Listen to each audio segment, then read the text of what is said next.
L'hôpital Cheikh Ahmadoul Khadim a été inauguré le 20 septembre 2021 par M. le Président de la République. Déjà, il y avait 2 hôpitaux, un hôpital de niveau 1 et un hôpital de niveau 3. Mais c'est une ville dont la population s'accroît de manière exponentielle.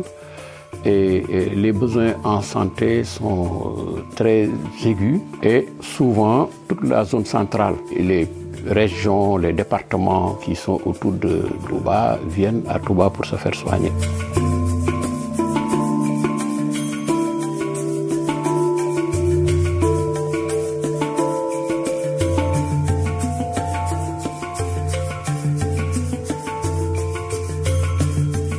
Les hôpitaux sont très chargés.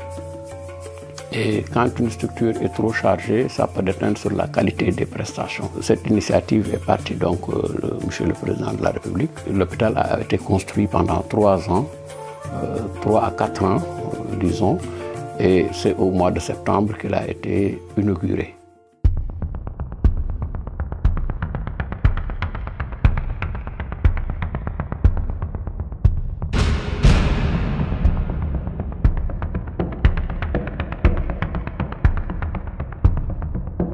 Un hôpital a toujours besoin d'outils performants, d'équipements performants. C'est pour soulager les populations, c'est pour diminuer la mortalité.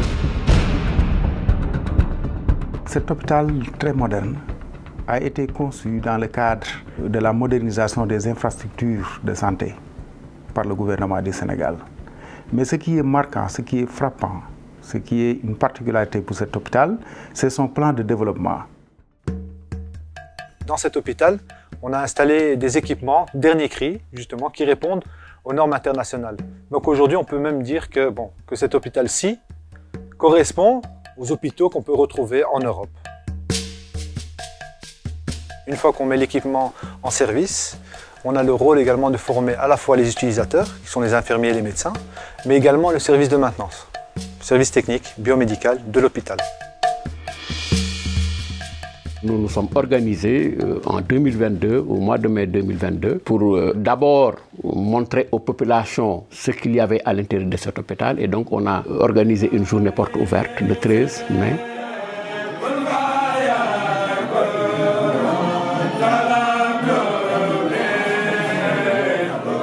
Toutes les populations, les autorités administratives, religieuses, coutumières, tous sont venus pour visiter cet hôpital-là, pour voir de visu ce qu'il y avait à l'intérieur et ce qui leur avait été offert pour qu'ils puissent bénéficier des soins de qualité.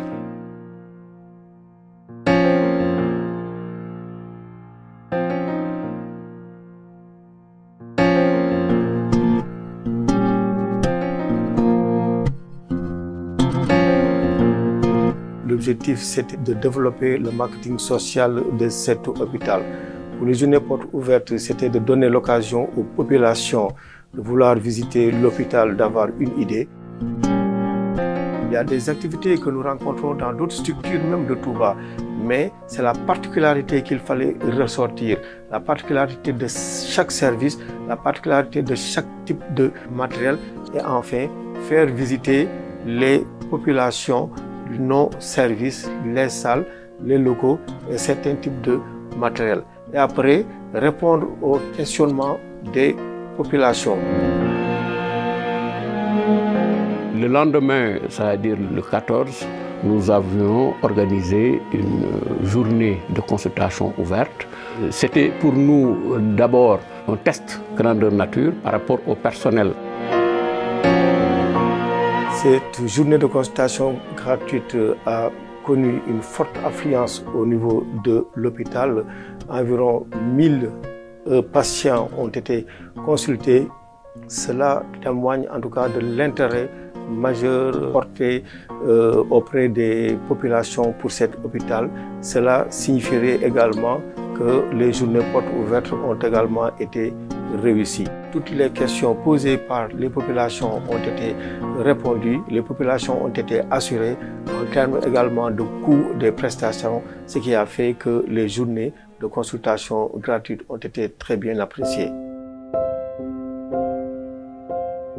Nous sommes restés au moins pendant 1 mois à 1 mois et demi dans cet hôpital à organiser les services, à faire la réception des équipements et de confronter ce qu'il y avait sur les cahiers de charges et ce qu'on a vu réellement avec les chefs de service, le personnel, mais le personnel administratif et les comptables matières. Naturellement, c'est une contre-expertise qui se fait normalement. Il y a un travail préalable à faire, un hôpital qui vient de démarrer. Donc la première chose, c'est en fait d'avoir les outils de gestion. Et par outils de gestion aussi, il y a quelque chose qui est capital, c'est-à-dire la tarification. Donc il faudra établir un tarif qu'on doit appliquer aux patients qui vont venir se faire soigner ici. Il fallait donc mutualiser l'existant, faire un plan d'ouverture donc progressif en ouvrant progressivement les services, et les ressources qui sont générées par les activités sont reversées d'emblée dans le fonctionnement. Et c'est comme ça qu'on a fait progressivement pour démarrer toutes les activités. Comme vous l'avez visité, l'hôpital est extrêmement grand. Donc, si on met en place des jeunes capables de relever le défi et d'accompagner l'ouverture, c'est un nouvel hôpital, il faut des jeunes très qualifiés. Le directeur ne lésine pas aussi sur les moyens de les accompagner. À chaque fois qu'il y a même un congrès à l'étranger, qu'il fait tout le nécessaire pour que ces jeunes spécialistes et médecins chefs de service soient amenés là-bas pour qu'ils se renforcent et pour qu'ils puissent rencontrer les seniors dans leur domaine. Et ça leur a valu cette motivation. Le médecin du travail joue un rôle tampon aussi entre l'administration et le personnel, notamment en cas de litige administratif. Mais aussi, surtout, le rôle de maman, comme vous venez de dire, parce que notre porte est toujours ouverte. Nous sommes disponibles pour tout le personnel. Si vous recevez plusieurs agents qui viennent d'horizons différents, il faut les mettre dans une salle, leur permettre de discuter. D'abord, décliner notre vision par rapport à cette structure-là, mais également dire comment nous voulons que ça marche. Et ça, nous l'avons fait avec tous les chefs de service, le personnel médical et paramédical, même le personnel de soutien, pour qu'il y ait au finish un mouvement d'ensemble qui nous permette en tout cas d'atteindre nos objectifs. Ce n'est qu'à travers notre comportement, notre habillement, que les autres véritablement pourront nous considérer comme étant tels. Et la confiance prend véritablement naissance en fonction de ça. Après cela, nous avons commencé à organiser les équipes pour que les activités de formation puissent démarrer. Ces formations nous ont permis également d'être ensemble, de partager les mêmes espaces, de se connaître. Et l'objectif pour moi, c'était également en filigrane de créer un décloisonnement. Il faut que les chefs de service se parlent. Il faut que d'un service à un autre, que les malades puissent transiter ou en tout cas être référés d'un service à un autre de manière très fluide, très facile. Et ça, je pense que c'est extrêmement important. C'est ça qui crée la notion de famille dans la structure, la notion d'appartenir à une équipe, d'avoir la même vision dans le fonctionnement et le management de la structure, pour le bénéfice des malades et pour une bonne qualité de prise en charge. Une prise en charge médicale ne peut aboutir à quelque chose que si tout autour il y a des contingences qui sont prises en charge. L'hébergement, l'accueil, l'orientation, la mise en confiance des patients, la dimension humaine de la prise en charge, tout cela est extrêmement important et c'est ça qui établit une confiance entre les populations et la structure.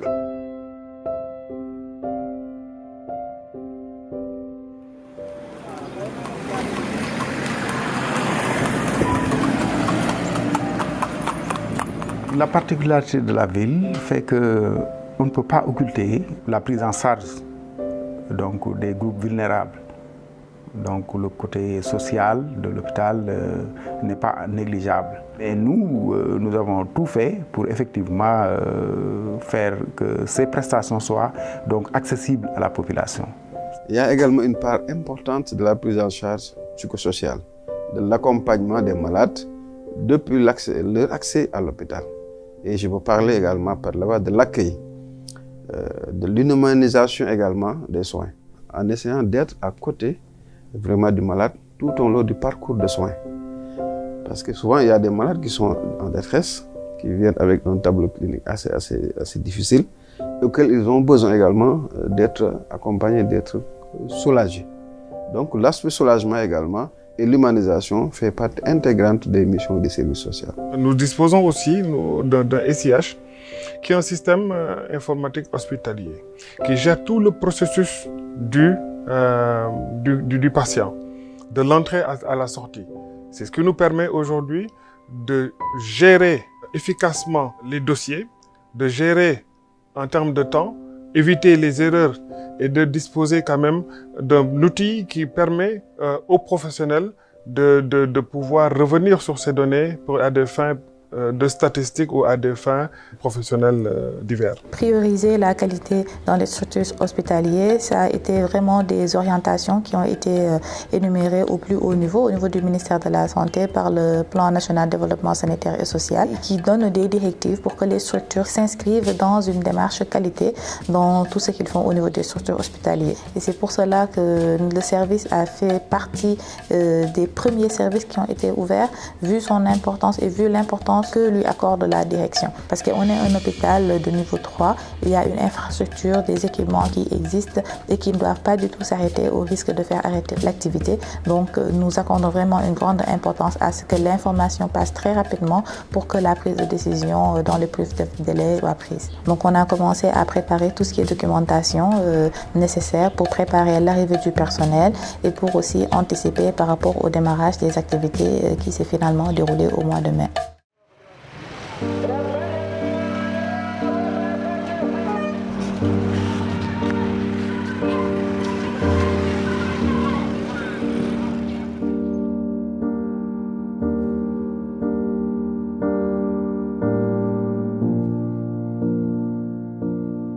C'est un service d'accueil des urgences qui est normé. C'est un service qui se compose classiquement de l'aile A et l'aile B.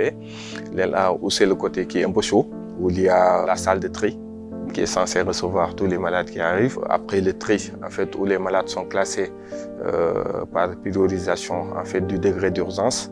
La salle de déstockage qui correspond au niveau 1, niveau rouge, où on traite directement là-bas les urgences, tout ce qui est urgence vitale. Pour l'aile B, c'est beaucoup plus la salle de surveillance, où les malades qui sont censés passer la nuit pour un délai de 24 heures et tout. Au-delà, il y a aussi l'unité d'hospitalisation de courte durée, composée de cabines, aussi pour les malades en fait, qui sont censés rester au SAU. En termes de matériel, on a tout ce qu'il faut pour pouvoir prendre en charge correctement tout ce qui est urgence médico-chirurgicale.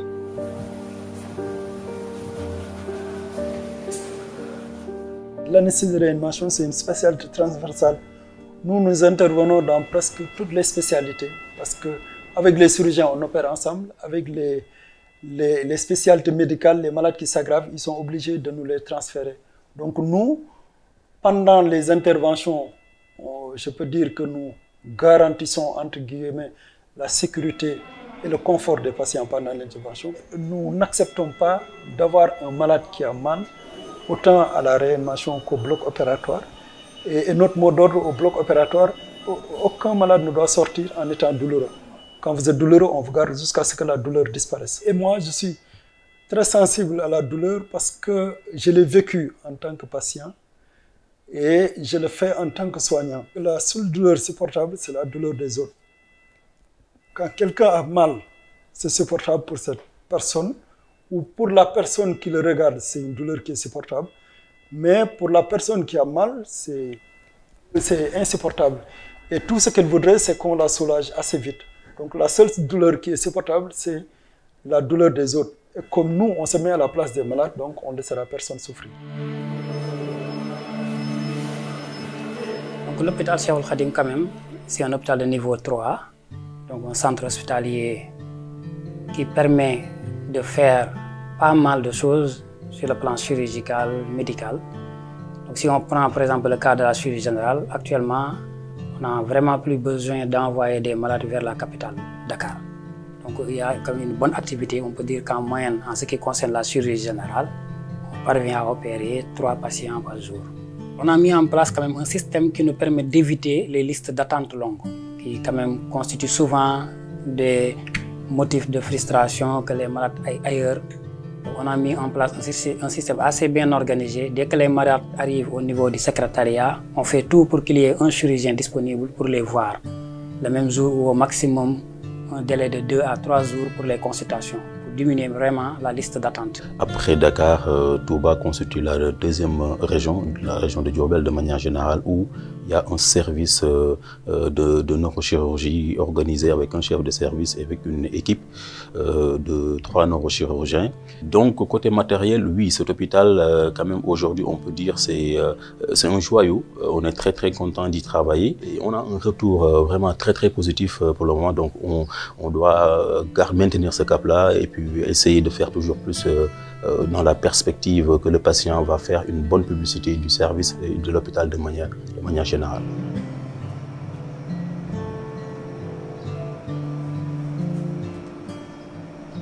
Actuellement, nous sommes un des hôpitaux les plus équipés en cardiologie, parce que tout ce qui se fait en cardiologie est disponible dans cet hôpital. Nous avons les derniers appareils en matière de technologie, de cardiologie interventionnelle et tout ce qui se fait dans le monde entier. Le choix de Touba, disons, c'est pour pratiquer mon art. Parce que quand je suis revenu au Sénégal, j'étais dans un hôpital où il n'y avait pas forcément le matériel qu'il faut, très proche de Dakar en plus.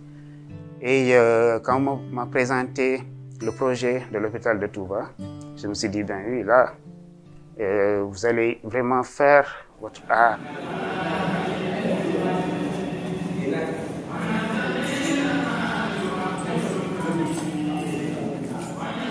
L'urologie est une spécialité médico-chirurgicale qui œuvre dans la prise en charge des affections de l'appareil urinaire de manière générale et de l'appareil génital chez l'homme.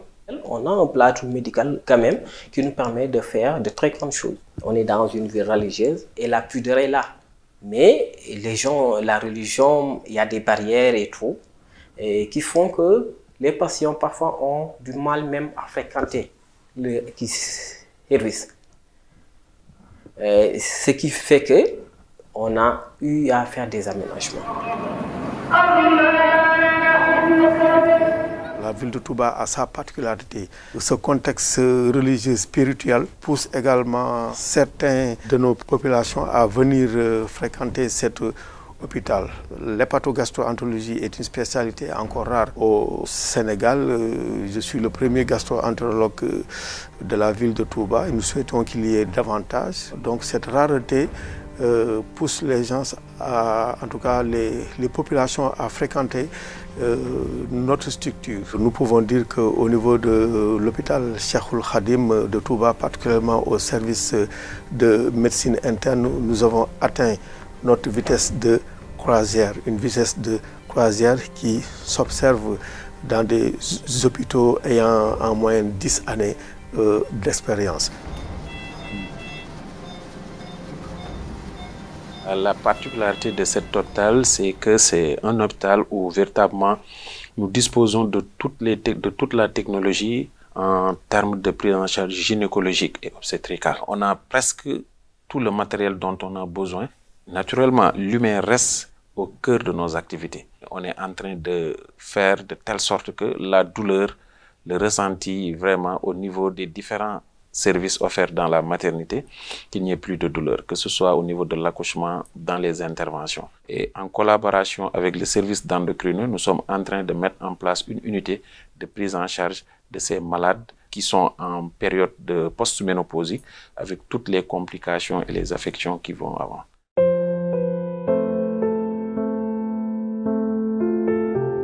Nous avons dans cette structure un pôle mère-enfant. La maternité est à côté de notre service, c'est moins de 100 mètres. Donc l'acheminement des nouveau-nés se fait de façon très rapide. Ça, c'est une nouveauté. des choses qu'on ne voyait pas auparavant au Sénégal. On travaille en parfaite synergie. Les statistiques dans le service que nous faisons de façon mensuelle a montré vraiment une baisse drastique du taux de mortalité néonatale et surtout infantile aussi. C'est un hôpital qui a suscité beaucoup d'espoir. Beaucoup de patients que nous recevons, ils avaient envisagé de partir sur Dakar, mais là, ils ont entendu l'ouverture de la structure et ils sont venus nous voir. C'est souvent ce genre de discours que nous recevons.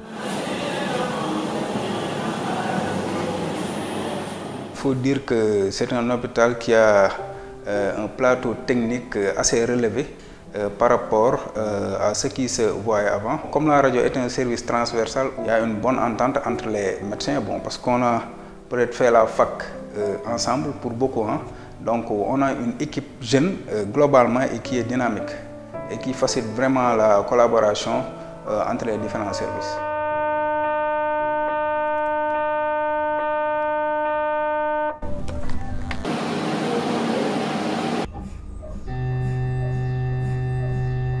Il y a 20 millions de cas de cancer rapportés par an dans le monde, 10 millions de décès. Et le Sénégal n'échappe pas à la règle, évidemment. Très peu de patients ayant une pathologie cancéreuse ne vont pas échapper à la radiothérapie. Et donc l'innovation a été de décentraliser, d'offrir un 3e centre de radiothérapie aux populations du Sénégal et de l'offrir à la population de Touba, de Diourbel, mais de toute la zone centre du Sénégal.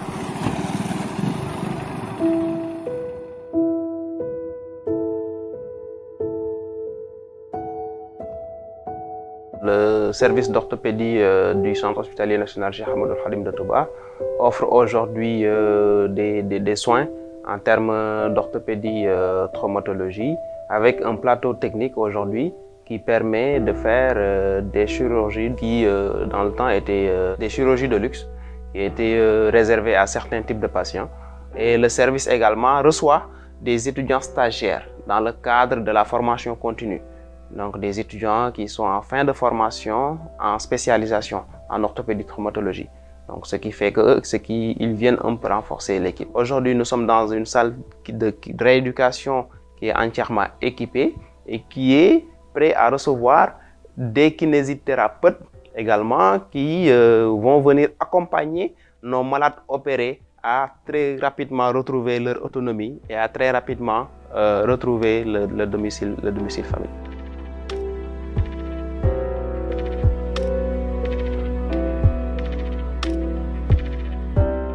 Si nous recevons tous les malades qui souffrent d'une maladie ORL, en l'occurrence des pathologies de l'oreille, du nez, de la gorge, dans un moyen sens du cou et de la face. Donc en dehors des activités de consultation, nous faisons aussi des explorations fonctionnelles.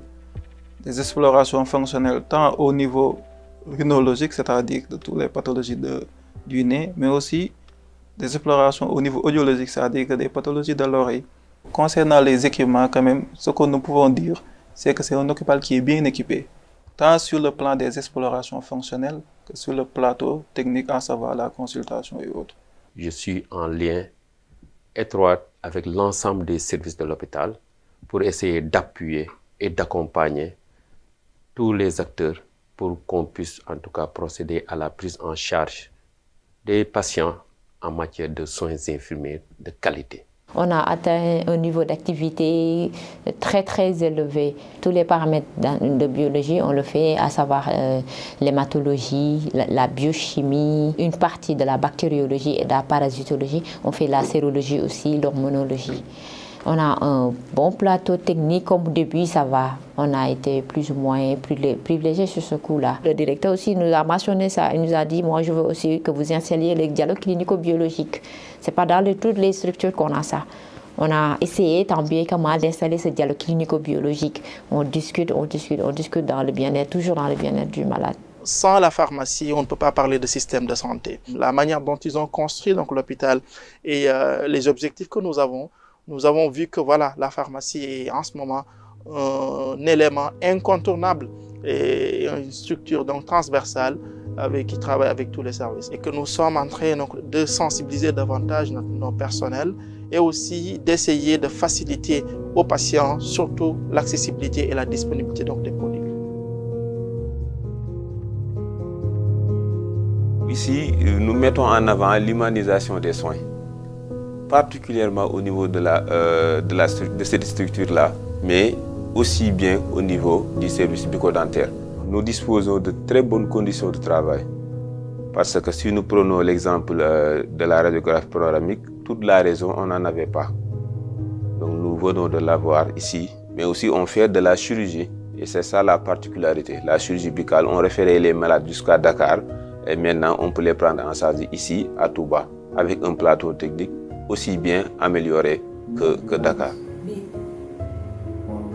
Nous avons un service ophtalmologique avec tout le matériel de base nécessaire à toute consultation ophtalmologique. L'importance de cet hôpital, déjà, c'est l'accueil. D'abord, l'accueil des patients, l'accueil dès l'entrée de l'hôpital, à la porte même de l'hôpital. Nous sommes dans plusieurs perspectives d'évolution et tout ça, bien sûr, passe par des formations. Nous avons eu plusieurs propositions de formation, notamment par la direction qui est tout le temps ouverte, en fait, à ce que son personnel se forme. Et puis, ça permet de renforcer également les capacités parce que c'est vrai qu'on a débuté à un niveau, mais on espère, bien sûr, aller à un niveau plus élevé.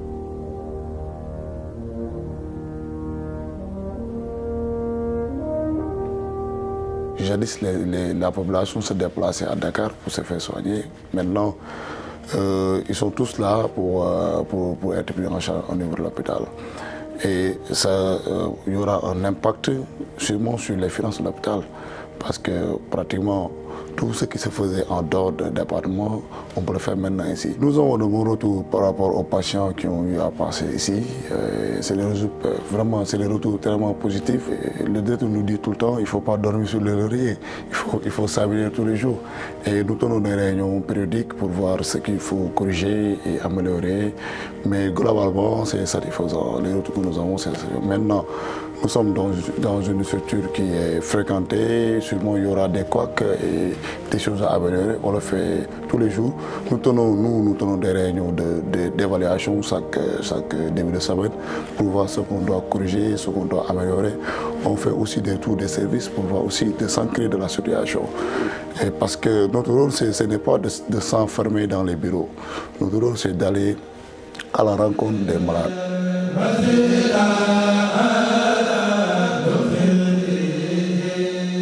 Pour que cet hôpital réponde aux standards internationaux, il faut effectivement qu'il y ait une passerelle entre l'Europe et cet hôpital-là. Il n'empêche qu'au niveau local au Sénégal, chaque fois que nous avons un besoin de faire du benchmarking dans un hôpital de ce niveau, nous envoyons nos éléments pour qu'ils aillent le faire.